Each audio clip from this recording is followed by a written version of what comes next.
Right guys and girls, Mark Crossfield here. Let's see if we can help you if you're someone who says that you swing over the top. I'm not a great fan of this term, but basically someone who gets the club maybe moving this way on the way down and then the path starts going left.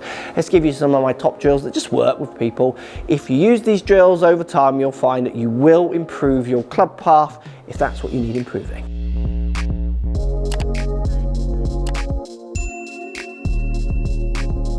So first port of call for stopping this kind of what we call over the top, or lots of people like to call over the top, coming this way and the path going left desire, is you've got to take the reward for that action away. So what I mean by that, if I go and point my club face up into the top right hand corner of this screen, so I have my face open and I know I'm going to deliver the club that way, then the reward is for me to swing way to the left to try and cut the ball back to the target. So I'll use an over the top action, so swinging steeper and then more to the left, to reward myself because I will need to correct the face. So what I'm doing that is by using my handle back, head forwards, action on the way down and trying to reposition the head in relationship to the hands to line it all up at the bottom.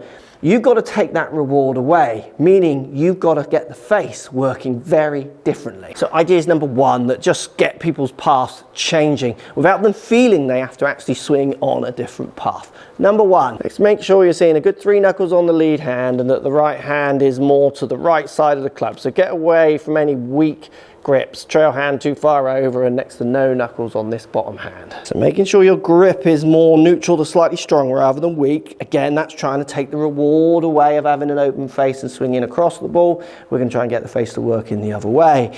And then I want you to hit a few shots and I want you to think of the pad on your glove. So I'm using the Strixon and how that relates to the face. So if I turn the Strixon pad more to the ground, it makes the face point more to the left and takes all the loft off. If I turn the Strixon logo up to the sky, it adds all the loft of the club and points that face off to the right. So how I extend or bow, cup, put that wrist in flexion massively influences the club face, which will influence your club path and your over the top desire. So to get the feeling of this with this nice neutral to stronger grip, I want you just to go first parallel and I want you to just turn the Strixon glove down to the ground and try and hit some shots where you feel that glove stays pointing down to the ground. So just little chips forward. See how it goes low left? Anything high right kind of disappears. Again, I'm just going to turn face down to the ground, doing it in my, the more you can associate it through your hands rather than the face is really handy. And then I'm still going to use a little bit of hip turn, so don't just go really static with your arms. So I'm going to try and create a little bit of turn with my hips and my right foot comes up, but again, low left with that shot because I'm taking the desire to swing over the top away, because if we do this little drill and we swing way left, so we put the club over to our right here, more in this over the top kind of action and let it go, it literally goes in a ridiculously unfunctionable manner. At least the other shots, they were low left, but they had some forward towards target momentum about them. Now once you got the feeling of your wrist working this way, so glove down to that ground and feeling like it's staying down to the ground, you could just aim a little bit further to the right. You could just set the club a little bit further behind you in this preset, in this little drill, and you could now try and feel that you're keeping that pad pointing down to the ground but swinging more out to the right. And look what happens now. I hit a little low chippy draw up onto the line. The over the top action will disappear. Great place to do this is at home in the garden, just chipping a few balls if you can't hit balls, just making this action, getting the feeling of the wrists working this way and then feeling like you're swinging a little bit out to the right as you do that. And the more and more you do that, you'll be able to bleed it into a full shot. And literally when you do this with students, the over the top action is made pointless. It becomes redundant and golfers don't do it. And the amount of lessons I would get who come to me and go, God, you've changed my path and we didn't really feel much with the path there. It's like, yeah, well, change your face orientation, everything else generally for lots of golfers can fall into place. Doesn't always though. So what's the next tip? Next tip, well, if you're at home and you're practicing, I want you to make a few backswings where you feel like your club doesn't touch a wall. So I'm doing it full length of club here. You could come down the club if you've got lower ceilings or what have you. So you want the club to be about 1.5 feet away from the wall once you've done your inwards turn, so the club's coming back and in up behind you. Now from the top of the backswing, what you're going to do is try and get that club on the wall and bring it down the wall for a few steps and then turn through. I'm going to do it at the top of my club here. So as I start down, I'm going to try and put that club on the wall, still trying to use those same wrist angle ideas. Keep it on the wall where my hands get around hip height. You can see the club's just a little higher, and then turn through. This is a great way of feeling that action disappearing and this slight lay down a little bit more on the downswing. Now, we don't want to get too crazy with this. Definitely this can be overdone, but for most golfers, just getting the feeling of that action on the way down.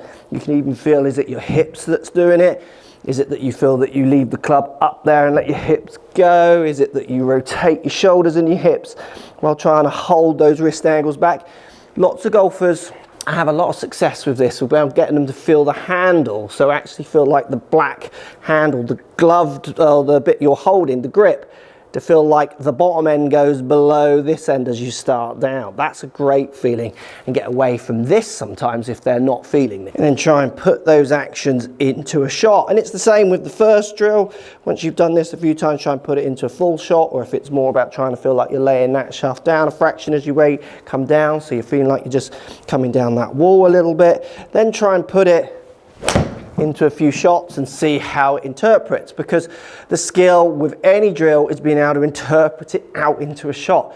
If you do the wall drill all week and then you go to range, just come straight over the top and swing way left, get the same shots, stop doing it. It's not working for you. If you do this drill and you find it has a much better influence than the wall drill, use that one. None of these drills are better or worse than the other. They're so player specific. And then the last one here, again, really good for working on the range, on the tee before a shot, or at home, just if you've got time to practice.